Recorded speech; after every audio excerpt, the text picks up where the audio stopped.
Today, let's talk about how you make the most of your legal fee investment. That's what it is. It's an investment. We'll give you our top tips, and we'll also finish up by explaining how your legal team can actually help you maximize your fees. First up, our top tips.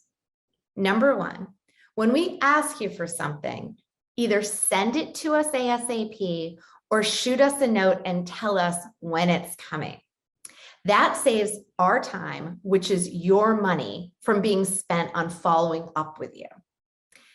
Number two, consolidate your thoughts and questions into one email or phone call and start with your paralegal. Your paralegal knows a ton of answers, and she knows how to efficiently get you the answers that she doesn't know.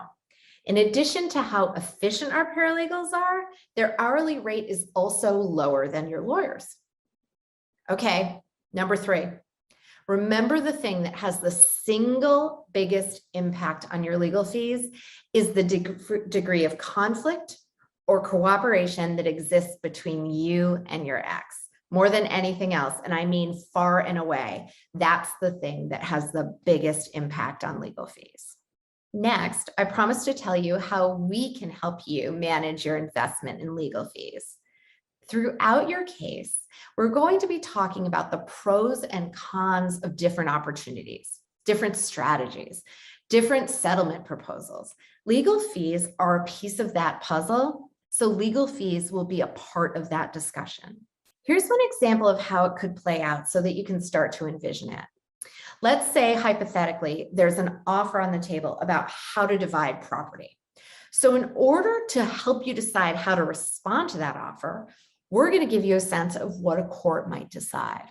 We're going to talk about your potential investments in terms of how long it might take to get a hearing and the potential investment in terms of legal fees if you chose that direction.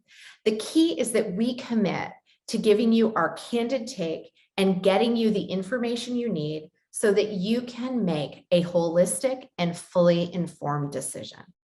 If you'd like to talk about this or about anything else, please reach out. We'd love to have that conversation.